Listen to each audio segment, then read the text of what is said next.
आजको यस कार्यक्रममा आफ्नो अमूल्य समय दिनुभई यहाँलाई अपदे होला। कोभिड-19 का कारण आज विश्व मर्माहत भएको छ, विश्व ठप्प छ, अर्थव्यवस्था, सामाजिक व्यवस्था, राजनीतिक व्यवस्था सम्पूर्ण कुरा चाहिँ ठप भएको अवस्था छ।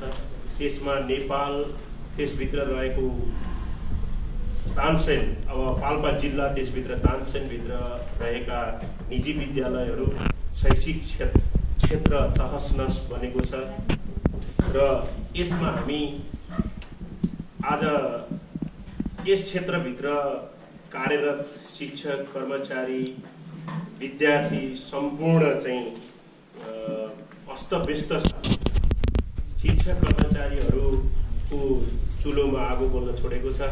विद्यार्थीको पठन पाठन ठप्प छ। विद्यार्थीहरू भित्रबाट बाहिर ननिस्किने अवस्था भएको छ। उनीहरूको सिकाइ प्रक्रिया ठप्प छ। सिक्ने अधिकार ठप्प छ। हरेक कुरा चाहिँ अस्तव्यस्त छ। यसै सन्दर्भमा हामीले केन्द्रीय प्याप्सनले हिजो एउटा प्रेस विज्ञप्ति जारी गर्दै हामीलाई जिल्ला जिल्लामा, पालिका पालिकाहरूमा एउटा निर्देशन पठाएको छ। त हामीले हिजोको दिनमा यो अवस्थामा सरकारलाई धेरै हार गुहार गर्यौं।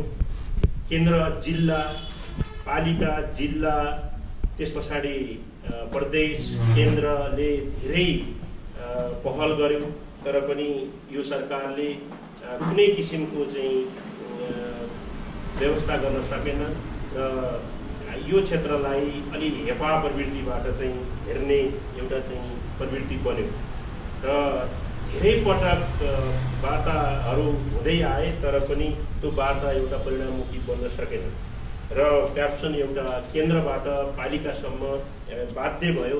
अब हामी एउटा राज्यलाई केही कुराहरू, हाम्रा कुराहरू सुनाउनका निम्ति यो सरकारले अब सफ्ट तरिकाबाट होइन कि अब आन्दोलन बिना अथवा अलिकता चाहिँ यो क्षेत्र अलिकता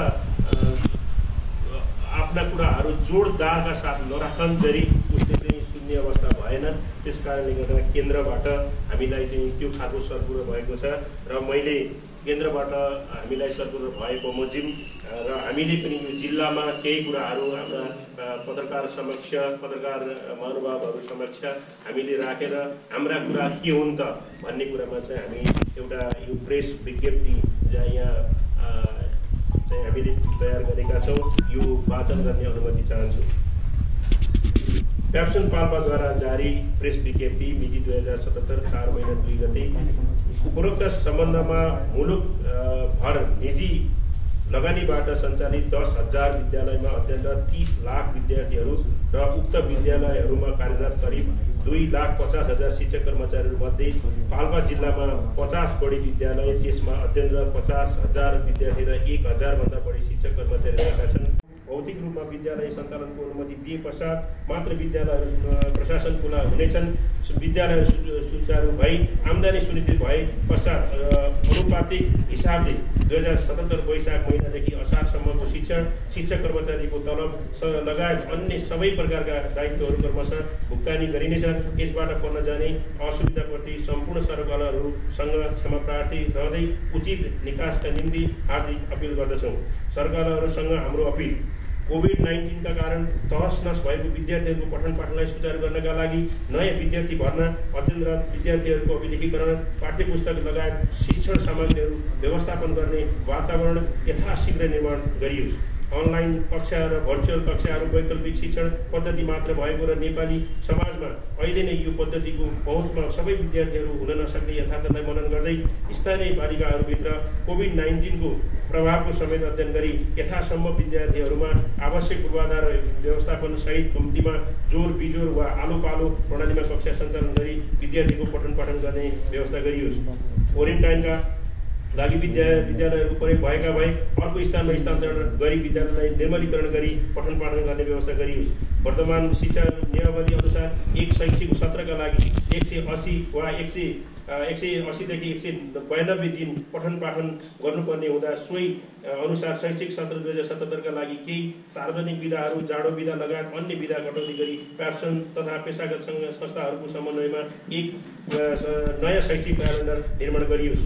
शैक्षिक सत्र 2077 मा विद्यालयहरूले शिक्षा नियमावली अनुसार तोकिएको जिम्मेवारी पूरा गर्ने प्रतिबद्धताका आधारमा 1 महिनाको मासिक पढाइ शुल्क छुट गरी अन्य शुल्कहरू सङ्कलन गर्न पाउने व्यवस्था गरियोस्। निजी विद्यालयहरूले शैक्षिक सत्र 2076 को बाँकी बग्यौता उठाउन नसकेको र 2077 सालमा कुनै पनि शीर्षकमा शुल्क सङ्कलन गर्न नेपाल सरकारले निर्देशन गरेको अवस्थामा हाम्रा विद्यालयमा कार्यरत शिक्षक कर्मचारीको तलब भत्ता लगायत अन्य खर्चको व्यवस्थापन गर्न नसकेको हुँदा हाम्रा शिक्षक कर्मचारीलाई स्थानीय तहद्वारा उचित सहयोगको व्यवस्था गरियोस्। घर जग्गा, बहाल कर, सवारी साधन कर, व्यावसायिक कर लगायत अन्य महसुलमा छुटको व्यवस्था गरियोस्।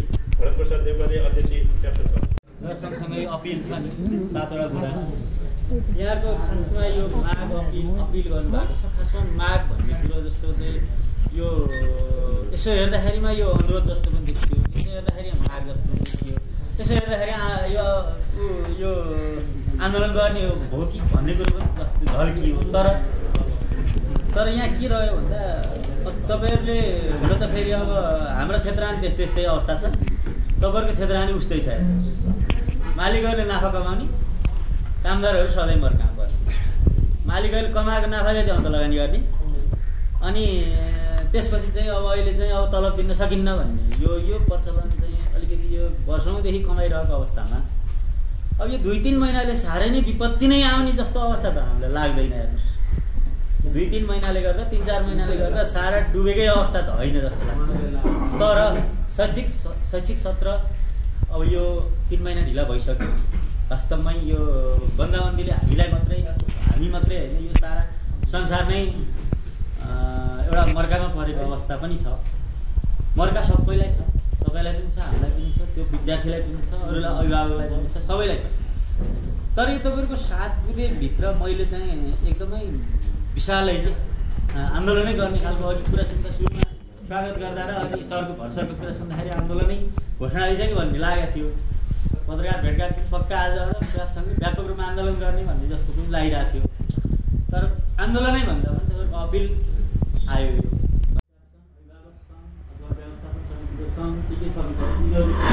यो बेला अलिकति यो शिक्षा क्षेत्र यो विद्यालयको ठ्याक्कै एकिन तथ्याङ्क कति हो? 101 हो, 102 हो, कम्तीमा त्यो आइदिए भए राम्रो हुन्थ्यो कि यो मोटामोटी राख्नु हो 1000 भन्दा बढी राख्नुभएको छ, 15000 भन्दा बढी राख्नुभएको छ होइन। तर ठ्याक्कै कति हो भन्ने कुरा चाहिँ आएन। यो प्रेसमिटमा चाहिँ कम्तीमा यो कुराको जानकारी भएको भए असाध्यै राम्रो हुन्थ्यो भन्ने कुरा हो। र धेरै कुरा त आयो र केही बाँकी कुराहरू पनि आउला। मेरो अझै एउटा जिज्ञासा, तपाईँहरूको बोर्डिङमा पढाउने विद्यार्थीका बुवा बा या आमा, कतिपयका आमा पनि विदेशमा हुनुहुन्थ्यो। अहिले कोरोना कारण उहाँ कोही नेपाल फर्कन पाउनुभएको छ र नेपाल आइसक्नुभयो, कोही चाहिँ नेपाल फर्कन पनि पाउनुभएको छैन, उहाँको जागिर पनि गुमिसकेको छ। अब यस्ता बाबुआमाले तपाईँहरूको विद्यालयमा फी तिरेर ती विद्यार्थी पढाउन सक्ला नि त? यतापट्टिको सोच के हो त तपाईँहरूको? अब जति पनि विद्यालयहरू छन् तपाईँहरूका विद्यालयहरू, तीमध्ये घर भाडामा लिएका विद्यालयहरू कति छन् होइन? अनि कतिपयले बनाइसकेका छन् आफ्नै भवन, उनीहरूले ब्याङ्क किस्ता तिर्नुपर्ने छ लगायत इन्टरनेट सहित यो तिर्नै पर्ने रकम के हो। तपाईँहरूले सर र अहिले हेर्दाखेरि चाहिँ शिक्षा कर्मचारीको अहिले तत्कालै नदिए पनि पछि अनुपातिक रूपमा बुझाउँदा हुन्छ भन्ने हिसाबले भन्नुभयो भने यो तिर्नै पर्ने रकम चाहिँ कति रहेछ? यो पाल्पा जिल्लाका 50वटा जति तपाईँहरूको विद्यालयहरूको। अनि अर्को कुरा चाहिँ अलिक चित्त नबुझ्दो कुरा पनि भयो कि जस्तो लकडाउन चाहिँ चैतमा भयो, हामीले वैशाख र जेठसम्मको तलब दिन सक्यौँ शिक्षकहरूलाई, तर असारको दिन अप्ठ्यारो भयो है भने भए एउटा सौदो हुन्थ्यो होला है। जस्तो चैतमै भइसकेपछि वैशाखमै दिन नसक्ने स्थिति त हुँदैन, केही न केही त गर्न सक्यौँ नि त हाम्रो विद्यालयको तर्फबाट भन्ने खालको वातावरण तपाईँहरूबाट भएको भए राम्रो हुन्थ्यो जस्तो मलाई लाग्छ। र अर्को कुरा चाहिँ म आफू पनि एउटा विद्यालयको अभिभावक हो। मेरो छोरीले नर्सरीमा पढ्छिन्, उनलाई अस्तिसम्म अनलाइनबाट ट्याक्क आउँथ्यो कि होमवर्क राम्रै भएको थियो किनभने उठेपछि होमवर्क गर्ने भन्ने बानी चाहिँ परेको थियो अनलाइनबाट। अब यो बन्द अब पैसाको कुरा पनि यता जोडिएछ फेरि बन्द भइसकेपछि त्यो पनि स्थिति फेरि विद्यार्थीहरू माथि पनि तपाईँहरूले अन्याय गर्नुभयो नि त त्यो बन्द गरिसकेपछि ल पैसा नल्याऊ भने पनि पछि कुनै शीर्षकबाट कसरी मिलाउने हो मिलाउँला तर हाम्रो सेवा चाहिँ निरन्तर छ भने भए चाहिँ तपाईँहरूको एउटा मान्यता जस्तो पनि देखियो। कमजोर त्यो होमवर्क दिन चाहिँ छोड्नु भएन सर। यो वातावरण तयार गर्ने सरकारले एउटा मापदण्ड तयार गर्ने भन्ने कुरा चाहिँ ठिक छ होइन यो मागहरू कुरा चाहिँ अरू विषयमा चाहिँ मेरो सहमति नै छ। यो एक दुईवटा विषय चाहिँ यो जस्तो अलिकति आर्थिकसँग जोडेर आयो अरू बेला चाहिँ तपाईँले यो नाफा खान्छु भन्ने चाहिँ मुख्य गरी नाफा खान्छु भनेर खोलेको संस्था हुन्छ त्यसमा चाहिँ सेवा पनि जोडिएको छ जरुरी होइन तर अलिकति अहिले यो सबै ठाउँमा चाहिँ महामारीको बेलामा पनि अलिकति यो सरकारसँग सरकारले यसो गर उसो गर भन्दाखेरि अलिकति चाहिँ तपाईँलाई पनि के हुनुपर्ने हुँदैन भने के हुन त सरकारले चाहिँ सबै क्षेत्रलाई गरेको पनि छैन अहिले त्यस्तो खालको केही पनि छैन के चाहिँ अब हाम्रो नेपालको चाहिँ अब आर्थिक अवस्था नै त्यस्तो छ होइन अब सरकारको आम्दानी नै छैन त्यो हिसाबले यो सबै निजी क्षेत्रलाई हेर्ने हो भने सरकारको त आम्दानी पनि केही पनि नहुने भयो सरकार पनि नचल्ने पनि केही पनि नहुने भयो होइन राज्य नै नचल्ने स्थिति भयो।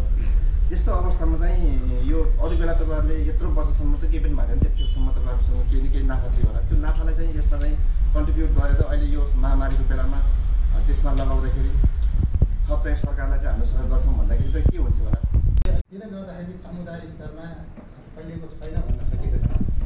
अब यसमा सामाजिक दूरीको कुरा आउँछ सामाजिक दूरीमा पनि अब विद्यालयमा विद्यार्थीलाई जति भने पनि विद्यालय सञ्चालन गर्दा एउटा विद्यार्थीलाई त्यो पोजिटिभ देखिने बित्तिकै धेरै विद्यार्थीहरू त्यसमा पर्छन् त्यसले गर्दाखेरि अवस्था चाहिँ जटिल नभएको होइन यो जटिल अवस्था भएरै होला यहाँले अलिकति कडा रूपमा प्रस्तुत हुन नसक्नु भएको पनि होला यहाँलाई पनि थाहा छ अवस्था यस्तै छ भनेर र चाहिँ अब अनलाइन कक्षा सञ्चालन भइरहेको थियो राम्रै थियो सबैमा पहुँच नभए तापनि केही विद्यार्थीहरूले चाहिँ यो अनलाइन कक्षाबाट केही फाइदा चाहिँ पुऱ्याएका पुगेको थियो उनीहरूलाई नभएको होइन हामीले पनि देखेका थियौँ र शिक्षकहरू पनि दिनदिनै अनलाइन कक्षा भन्दै व्यस्त भएको पनि हामीले पाइरहेका छौँ र अहिले एकाएक चाहिँ यो बन्द हुने परिस्थिति आयो वास्तवमा यो दुःखद कुरा पनि हो किन भन्दाखेरि सञ्चालन यो विद्यालय सञ्चालन नहुँदासम्म यो सञ्चालन गरिराखेको भए तपाईँले जुन माग गर्नुभएको छ शिक्षकहरूको पारिश्रमिक त्यसको लागि केही चाहिँ हुन सक्थ्यो तर अब बन्द गर्दाखेरि फेरि अब यो साउनदेखिको दिन भएन नि होइन वैशाख 1 महिनाको नलिने जेठ असारको लिने फेरि साउनदेखि दिन यहाँको नैतिकता पनि दिँदैन त्यसले गर्दा त्यो तिर्न सकिएन भन्ने कुरा पनि सँगसँगै जोडिएका हिसाबले हिजो नाफा हुँदा पनि होइन यहाँहरूले शिक्षकहरूलाई त्यो नाफाको केही प्रतिशत दिने व्यवस्था थियो होला कि नै त्यो बुझ्नलाई मन लागेको नाफा जति हुँदा पनि अब यहाँहरूले त्यो शिक्षकहरूलाई सम्बोधन त्यो तलबमै मात्रै त गर्नुभयो होला तर अब अहिले 2-3 महिनामा यति छिटो आत्ति हाल्न पर्ने अवस्था पाल्पा प्याप्सनलाई हो कि होइन प्याप्सन अन्तर्गतका विद्यालयहरूलाई र विशेष गरेर यो पाल्पा प्याप्सन आफैमा चाहिँ के हो किनभने केन्द्रले एउटा विज्ञप्ति पठायो भन्दैमा त्यसैको पछि लाएर प्रिन्ट हानेर फेरि पत्रकारहरूलाई जुटाउनु भन्दा पनि वास्तवमै पाल्पा प्याप्सन आफैमा के हो केन्द्रले जे पठाइदियो यहाँको भूगोल यहाँको वस्तुस्थिति यहाँको विद्यार्थीको भविष्य यहाँहरूको व्यवसायको कुराको एनालाइसिस केही नगरिकन सोलो डोलोमा चाहिँ यहाँहरू त्यही केन्द्रको पछाडि दगुर्ने हो कि पाल्पा प्याक्सन पनि आफ्नो स्ट्यान्ड त्यहाँमा रहन सक्ने अवस्था हो। सबभन्दा पहिला माधव सरले इक्विटीको कुरा गर्नुभएको छ लगानीकर्ताले अन्य क्षेत्रमा लगानी गर्ने अनि अन्य अहिले चाहिँ सफल त्यस्तो भन्ने छ। अब पाल्पा जिल्लामा सबैले आफैले देख्नु भएको छ कति लगानी गरेर कति कष्ट कति नाफा खाएर कति चाहिँ अन्तलगानी गर्नुभएको छ सरले आफैले पनि देख्नु भएको छ। अब त्यो न्यून त्यो लगानी अब दैनिक जीवन चाहिँ चलेको होला त्यहाँभन्दा बाहिर चाहिँ छैन भन्ने जस्तो लाग्छ हामीलाई हाम्रो अनुभव पनि छ। अब त्यस पछाडि चाहिँ अब सरहरूलाई मैले अहिले कुरा राखौँ यो कति पर्सेन्ट केही विद्यालयहरूले केही पर्सेन्ट चाहिँ दिएको अवस्था छ भन्ने कुरा छ। हाम्रो चाहिँ यसभन्दा अघिल्लो बैठकले क्याप्सनबाट जति सक्दो 20%, 25%, 30%, 50% जति हुन्छ त्यो चाहिँ सरहरूले चाहिँ प्रत्येक विद्यालयलाई हामीले सर्कुलर पनि गरिसकेका छौँ। तपाईँहरूले चैत महिनादेखि असारसम्म, चैत महिना त पुरै दिनु पऱ्यो, त्यसभन्दा पछाडिको चाहिँ तपाईँहरूले दिनुहोस् भनेर हामीले चाहिँ साउनसम्मको असारसम्मको चाहिँ हामीले चाहिँ दिनुहोस् भनेर हामीले गरिसकेका छौँ। त्यो चाहिँ हामीले यो यहाँ राखिएन र यो क्याप्सनबाट निर्णय भइसकेको छ र त्यही अन्तर्गत चाहिँ सरहरूले दिइसकेर केहीले जुटाउँदै हुनुहुन्छ। यो गाह्रो छ। अब सरहरूले भने जस्तो पनि छैन, हामीले भने जस्तो पनि छैन। अब यो बेलामा चाहिँ बहुत गाह्रो चाहिँ विषय छ। मैले यसलाई यसरी लिएँ होइन। अब मिलन सरले भन्नुभएको छ विद्यालय कति ठ्याक्कै विद्यार्थीहरू चाहिँ छन्, ठ्याक्कै छ। तपाईँको हाम्रो क्याप्सनभित्र रहेका विद्यार्थीहरूको चाहिँ हाम्रो 900 कर्मचारी सङ्ख्या 969 हो र विद्यार्थी हाम्रो चाहिँ 40वटा विद्यालय चाहिँ हाम्रो अन्तरमा छन् र अरू 10वटा विद्यालय बाहिर छन्। त्यस कारणले गर्दा हामीले त्यसरी राखेका हो र शिक्षा विद्यार्थीहरू ठ्याक्कै 15,618 छ।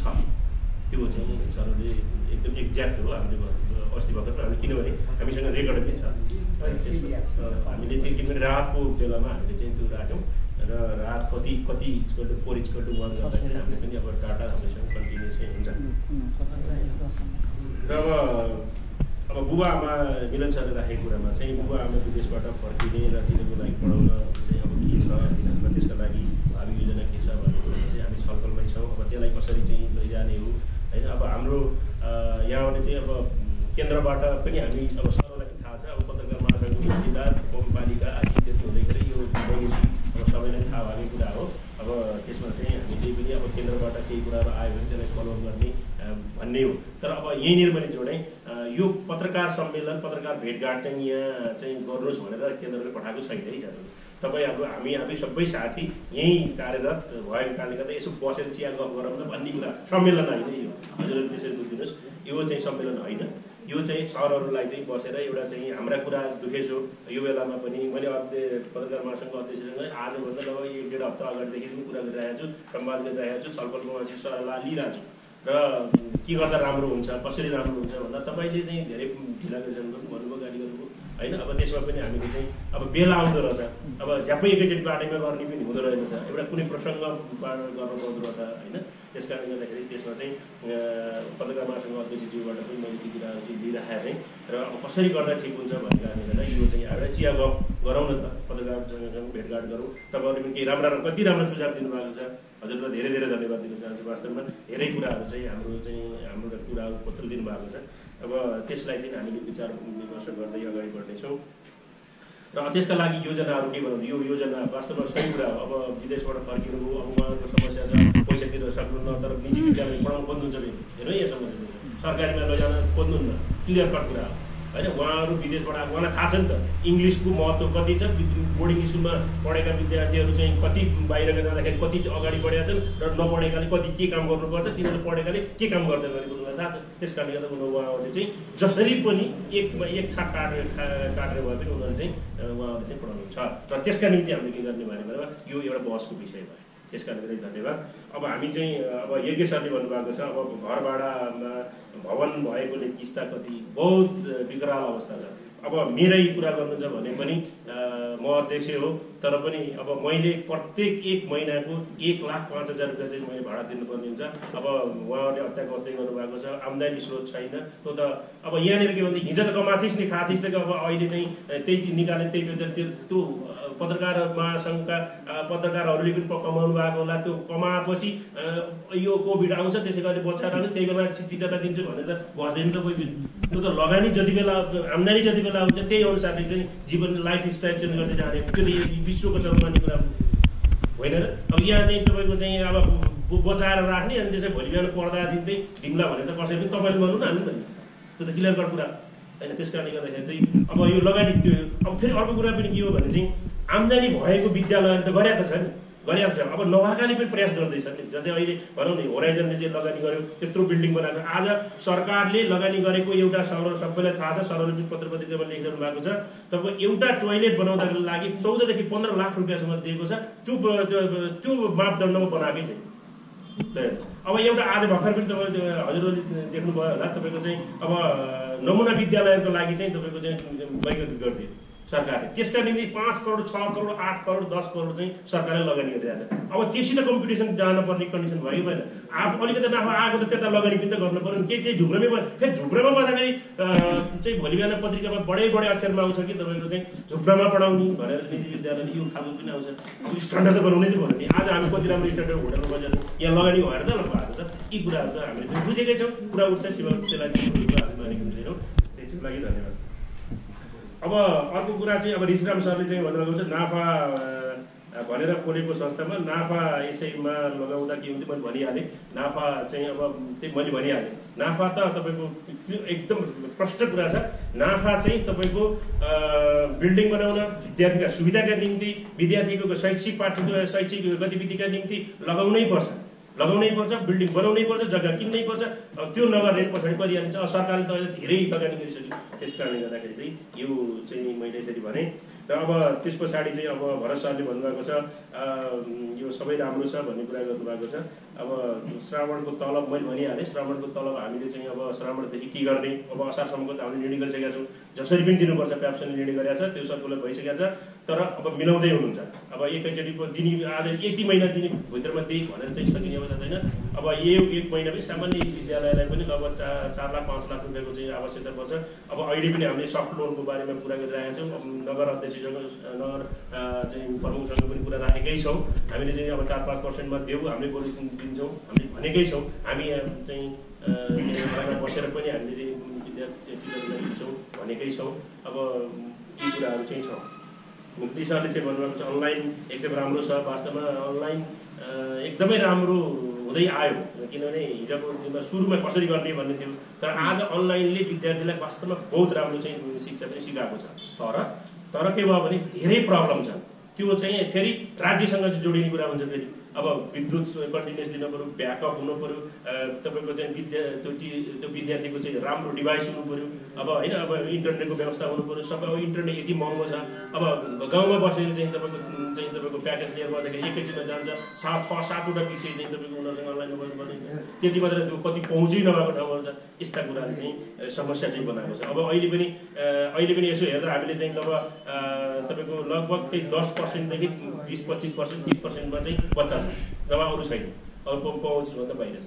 अब सरले भन्छ ठ्याक्कै कति प्रतिशत चाहिँ रह्यो अनलाइनमा भन्ने कुरा थियो। त्यो हामीले अस्ति प्रक्षेपण गरेका थियौँ। यो चाहिँ लगभग त्यही 30% 35%को हाराहारीमा छ।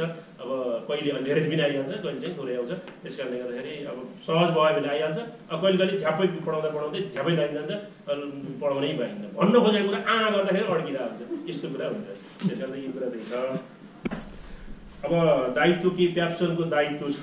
अब दायित्व भएर नै हामीले चाहिँ के गर्यौँ भने हिजोको दिनमा पनि हामीले 10,000 रुपियाँ चाहिँ उठाएर हामीले पालिकाहरूलाई, नगरपालिकालाई, तानसेन नगरपालिकालाई चाहिँ हामीले धेरै भएको कारणले 50,000, अनि त्यसपछि गएर रामपुर नगरपालिकालाई 40,000, अरू 6-5वटा गाउँपालिकाहरूलाई हामीले 20,000 रुपियाँमा हामीले दियौँ। हामीले सक्ने कुरा हामीले हाम्रैबाट उठाएर दिएको हो। अब त्यसमा पनि हामीले आफ्नो कन्ट्रिब्युसन गऱ्यौँ। हामीले चाहिँ यो पब्लिक चाहिँ के भन्छ यो दायित्व जुन चाहिँ हाम्रो सोसल रेस्पोन्सिबिलिटी चाहिँ हामीले त्यहाँबाट चाहिँ हामीले चाहिँ रेस्पोन्सिबिलिटी हामीले चाहिँ वहन गरेका हौँ। र देशहरूले भन्नुभएको छ अब तलब दिएको खबर मैले भनिहालेँ, केही तलब चाहिँ जान्छ। र अब कृष्ण सरले भन्नुभएको छ आम्दानी नभएकोले तिर्न होइन। अब नाफा हुँदा त्यही भनिहालेँ मैले, नाफा सुरुमै भनिहालेँ। नाफा हुँदा कता जाने, नाफा नहुँदा कता जाने, त्यो कुरा अब सबैले बुझेकै कुरा हो होइन। अब नाफा हुँदा हो त्यही केन्द्रबाट, केन्द्रको पुच्छन बन्ने हो कि असारसम्मको चाहिँ भुक्तानी गर्ने भन्ने अस्ति निर्णय गरेर पठाइसकेको होइन? यो केन्द्र कुरा, केन्द्रले पनि अब केन्द्र आएपछि हजुरहरूसँग केन्द्र कुरा के भन्नुहुन्छ त फेरि त्यो राख्या हो होइन? अब प्याप्सन हो, प्याप्सन केन्द्र र प्याप्सन पाल्पाको कुरामा चाहिँ प्याप्सन आफै पनि हिँड्न सक्छ भन्ने पाल्पाको त्यही तपाईँको चाहिँ तपाईँको 25% 30%सम्म जति सक्छ कुरा 80% दिने भनेर यहाँ लेखेको के जान्थ्यो तपाईँको? जान्दैन। अब यो त्यही केन्द्रले चाहिँ पठाएर त्यसैमा प्रिन्ट गरेर बाँड्ने भनेर मात्रै भनिरहेको छ। यस्तो छ, अवस्था अनुसार दिने कुरालाई रोकेको छैन र नदिए हुन्न भन्ने कुरामा प्याप्सनका पाल्पा लागेको छ। केन्द्रको डिसिजन त्यही नै। अनि त्यो सेवाको भावनाले सुरु गरेको व्यवसाय हो भने अनलाइन कक्षा किन बन्द गर्ने भन्ने त्यसको जवाब यस्तो हो। त्यो त एउटा कुरा सबैलाई थाहा भएन, बन्द किन गर्नु परेन? अब तपाईँको प्रेसर राख्नको निम्ति केही त गर्नु पऱ्यो। यो सरकारले यहाँको सरकार जानुभयो विद्यार्थी प्रतिको दायित्व कति देखियो त? अनि यसो भयो अनलाइन कक्षाको सन्दर्भमा हामी अत्यन्तै संवेदनशील छौँ। सुरुवात गरेको पनि हो, किनभने विद्यार्थीहरूमा कति विकृत मानसिकता पनि सुरुवात भइसक्यो र बच्चा तपाईँहरू आफैलाई थाहा छ कि तपाईँ हामी पनि बच्चावाला मान्छेहरू, त्यसैले धेरै समस्याहरू आउनु भइसकेपछि हामी छलफल गऱ्यौँ, सल्लाह गऱ्यौँ र करिब वैशाखदेखि नै चाहिँ हामीले सुरु गरेको हो। हाम्रो उत्तिकै दायित्व छ। अहिले चाहिँ केन्द्रीय प्याप्सनको आह्वानअनुसार यो हामीले ऐक्यबद्धता जनाउन हाम्रो आफ्नो पेसागत धर्म हो, सङ्गठनको धर्म हो र हाम्रो विद्यार्थीहरूप्रति हामी यसैमा पनि लेखेका छौँ अन्तिममा, किनभने अन्तिममा विद्यार्थीको शिक्षण सिकाइ प्रक्रिया अवरुद्ध हुने विषयप्रति हामी अत्यन्तै दुःखी छौँ।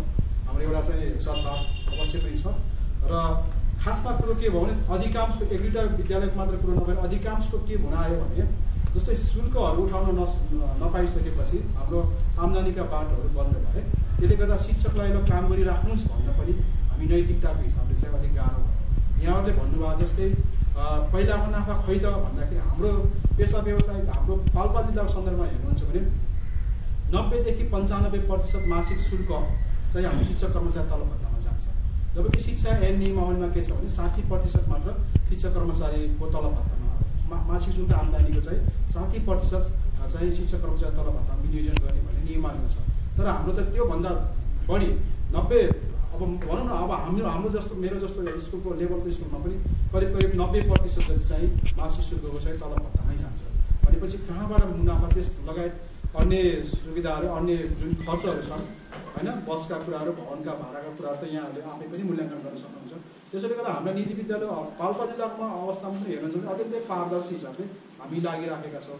अगाडिको मुनाफा चाहिँ हामी त्यो नरहेको अवस्था कसरी मुनाफा रहने हो र त्यसले गर्दाखेरि यहाँ आफै पनि क्यालकुलेसन गर्न सक्नुहुन्छ। मैले यसलाई कसरी जोडेँ भने जस्तै सामान्य हाम्रो यसको कुरा गर्दाखेरि लगभग 25 लाख रुपियाँ चाहिँ छात्रवृत्तिमा जान्छ, चाहे तपाईँ छुटको कुरा भन्नुहोस् चाहे बार्गेनिङका कुरा भन्नुहोस्। नेपाल सरकारले चाहिँ 10% चाहिँ निःशुल्क छात्रवृत्ति पाउनु पर्छ भनेको छ। त्यो नियममा गर्दाखेरि पनि हामी अहिले पनि भन्नुहुन्छ भने 3 जना विद्यार्थीमा 1 जना विद्यार्थी चाहिँ छुट नपाइदियो भनेर यहाँहरूले पनि त्यो जगजाहेर बोलिराख्नु भएको कुरा हो।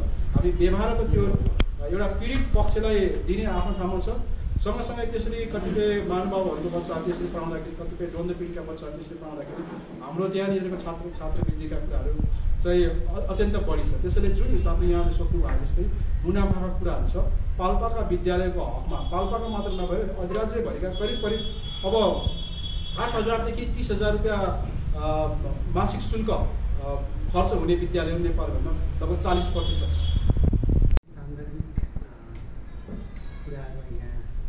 प्रस्तुत भए र यहाँबाट पनि आएँ। वास्तवमा मैले यहाँ के स्टडी गरेँ भने अहिले नेपालका ठुला मिडिया हाउसले पनि धेरैभन्दा धेरै कर्मचारीलाई भोलिबाट नआउनुहोस् भनिरहेको हुनाले पनि आज तपाईँहरूबाट पनि धेरै चर्को चाहिँ विरोध आएन। म यस्ता किनभने दिनदिनै मिडिया पढेको छु नि मैले पनि, अनि किनभने निजी क्षेत्र भनेको जहिले पनि अत्यन्तै धराशायी हुने क्षेत्र रहेछ। वास्तवमा अहिले संसारभरि हामीले यहाँ शिक्षाको कुरा गर्दा हाम्रा शिक्षक कर्मचारीले तलब नपाएकोमा हामी पनि अत्यन्तै पीडित छौँ, हामी दुखित नै छौँ। किनभने कसैको घरमा चुलो नबोल्दा कसलाई पिर पर्दैन। तर हामी फेरि सँगसँगै मिडिया हेर्ने भने 10औं लाख नेपालीले विदेशमा निजी क्षेत्रमा काम गर्नेहरूले जागिरबाट हात धोको अवस्था पनि फेरि हामी हेरेका छौँ नि त। भनेपछि निजी क्षेत्र यस्तै रहेछ, जहाँ पनि अत्यन्तै धराशायी सानो केसले पनि निजी क्षेत्रलाई हल गर्छ। अहिले भर्खर मैले त्यहाँ माधवजीलाई एउटा न्युज देखाएको थिएँ, नेपालको कुन चाहिँ दुगड भन्ने चाहिँ राज्य मन्त्री, सायद श्रम राज्य मन्त्री नै होला, उहाँले चाहिँ नि के निजी क्षेत्र ज्वाइँ भएर हामीले पस्ने भनेर भन्नुभएको छ। त्यो हेड न्युज आएको छ अनलाइनमा। अनि चाहिँ राज्यले त्यसरी हेर्ने। अनि अब निजी क्षेत्र जहिले पनि अरूमै भर पर्ने क्षेत्र रहेछ। अहिले नै हेर्नुहोस् न, श्रावण 1 गतेबाट नेपाल सरकारले आफ्ना शिक्षकहरूलाई विद्यालयमा हाजिर गर्नको निमित्त गर्दैछ। अहिले भर्खर मेयरले पनि अब हामी आज सबै विद्यालयलाई पत्र पठाउँदैछौँ विद्यालयमा गएर हाजिर गर्न भनेर भने। उहाँहरूले त पैसा खानु भएको छ। मलाई पनि म ट्युमा चाहिँ बोलाउन साथ अनलाइन पढाएको छु, ल आज आउनुहोस् भने म जान्छु। तर हाम्रा शिक्षकलाई हामीले कसरी बोलाउने यदि दिन सकिन्न भने वास्तवमा गाह्रो छ। यो यत्तिकै यो पत्रकार सम्मेलनको आयोजना गर्नुभएको होइन हाम्रो कार्य समितिले, किनभने यो पीडा सेयर गर्न हजुरहरूको पनि पीडा छ, यहाँको पनि निजी स्कुलको पीडा छ। सर्वप्रथम यो पत्रकार भेटघाटमा खास गरी प्याप्सनले वा निजी विद्यालयहरूले संस्थागत विद्यालयहरूले अप्ठ्याराका बेलामा अलि बढी पत्रकारहरूसँग बस्नु खोज्ने चाहना राख्नुहुन्छ। स्वाभाविक हिसाबले नेपाली समाजको विशेषता नै छ।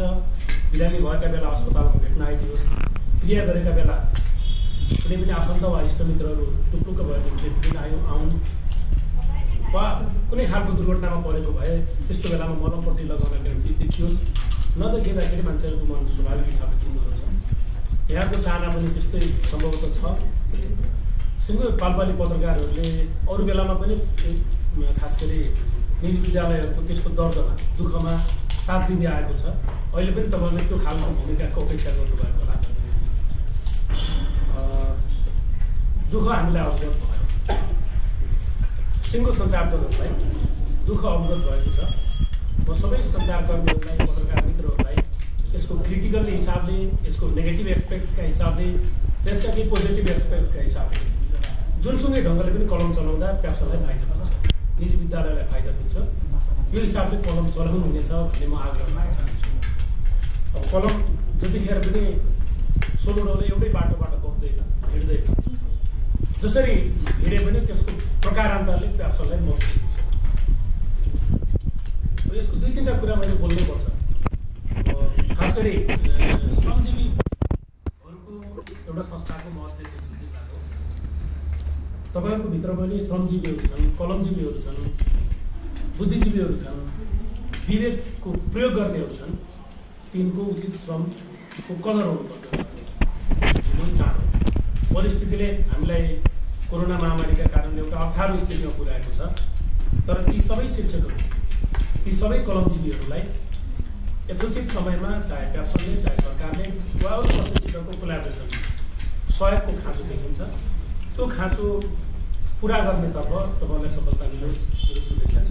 महिना त सकियो नि, किन आफूले पत्र किन गरे भन्ने कुराहरू पनि अवश्य पनि जायज नै छन्। अलिकति कन्ट्राडिक्टरी कुरा कहाँनिर आयो भने हामीसँग जस्तै यो नाफाका कुराहरू जसरी यहाँले व्यक्त गरिराख्नु भएको छ र प्रत्यक्ष रूपमा अहिले सामुदायिक विद्यालयको अध्यक्षको हैसियतले हाम्रो सभापतिज्यू त्यहाँसम्ममा भन्नुभएको हुनाले जसरी सामुदायिक विद्यालयले पनि एउटा अभिभावक सहयोग भन्ने एउटा शीर्षक सायद शिक्षा नियमावलीमा छ, अभिभावक सहयोग, त्यो बापत कतिपय विद्यालयहरूले रसिद काटेर शुल्कहरू उठाउनु भएको छ र निजी स्रोतका शिक्षकहरूलाई व्यवस्थापन गर्नु भएको छ भने अधिकांश यहाँ धेरैजसो सामुदायिक विद्यालयहरूले चाहिँ त्यो शुल्क नलिइकन जे जसरी अवस्थामा अगाडि बढ्नु भएको छ त्यो सङ्घर्ष गरेर अगाडि बढ्नु भएको जस्तो लाग्छ। त्यसले प्रत्यक्ष रूपमा आफ्नो भोगाइ नपुग्दासम्म यी पीडाहरू चाहिँ आउँदैनन् जस्तो लाग्छ र हामी धेरैजसो सर्फेसली सतही रूपमा आफ्नो कुराहरू राखिरहँदाखेरि त्यहाँभित्रको अन्तर्कथा व्याठाहरू कुण्ठाहरू के छन् भन्ने कुराहरू बुझ्न चाहिँ त्यही भित्र पस्नुपर्छ। र बेला बेलामा मलाई सम्झना छ अमेरिकाका राष्ट्रपति बाराक ओबामाले पनि शत्रु या मित्र अथवा कुनै पनि मान्छेलाई चिन्नु छ भने एकचोटि लन्च गरेर हेर, एकचोटि खाना खाएर हेर, भन्ने कुरा चाहिँ गरेको अभिव्यक्ति म सम्झन चाहन्छु आज पनि। त्यसैले हामीभित्र रहेका पीडा भावनाहरू यहाँहरूसँग यही भेटघाट क्रममा राख्ने अवसर मिल्यो। यहाँहरूप्रति आभार व्यक्त गर्न चाहन्छु। र धेरै कुराहरू छैनन्, यही 3-4वटा कुराहरूमा यहाँहरूको ध्यान आकर्षण हामीलाई गर्नुभएको छ। हामी पनि वास्तवमै एउटा शिक्षा क्षेत्रमा खास गरी हामी लगानीकर्ताहरू एउटा डुगो होइन एउटा मारवाडी समुदायबाट व्यवसायमा लाग्ने लगानी गर्ने होइन चौधरीहरू भन्दा हामी चाहिँ नितान्त यहीँको युनिभर्सिटीहरूमा चाहिँ डिग्रीहरू हासिल गऱ्यौँ। नेपालका अधिकांश निजी विद्यालयहरूको अवस्था चाहिँ त्यो हो। हामी यहीँका युनिभर्सिटीहरूबाट डिग्री हासिल गऱ्यौँ र वैदेशिक रोजगार र अन्य विदेशी भर्ती केन्द्रहरूमा जानुभन्दा यहीँ चाहिँ आफूले सिकेका विवेकका कुराहरू चाहिँ यही प्रयोग गरौँ भन्ने हिसाबले चाहिँ हामी यहाँ लागेको होइन। प्रभावका कारणले यो हाम्रो मुलुक मात्रै नभएर संसार आक्रान्त छ र यसले हाम्रो शिक्षा क्षेत्र मात्रै नभएर उद्योग व्यवसाय कल कारखाना सारामा तरङ्ग फैलाएको छ, समस्या सिर्जना गरेको छ, राष्ट्रलाई हम्मे गरेको छ। तर यसले केही सकारात्मक सन्देशहरू र प्रविधिको प्रयोग अब हाम्रो डेस्टिनेसन के हो त अबका दिनमा भन्ने कुरा पनि एउटा सकारात्मक प्रभाव पनि परेको हामीले महसुस गरेका छौँ। र तथापि यी सबै कुराहरू उपयुक्त रहँदा पनि अब निजी विद्यालय देशमा जहिले पनि चर्चामै रहिरह्यो। अब सरकारले अनुमति दिने, स्वीकृति दिने र आफूले सञ्चालन गर्ने दायित्व हामी आफैले लिए तापनि सरकारले अभिभावकत्व वहन गर्न कहिले ल्याइसकेन। यो एउटा दुःखको कुरा हो। अहिले थुप्रै कुराहरू आइसकेको छ। यो हाम्रो आशय र हाम्रो चाहना पनि त्यही नै हो। हामीलाई सरकारले थुप्रै पैसा दिएर हामी पनि टन्न हाम्रो सबै समस्या समाधान गर्नु सक्छ भने ठिकै हामीलाई विश्वासै छैन। तर यस्तो सङ्क्रमणको बेलामा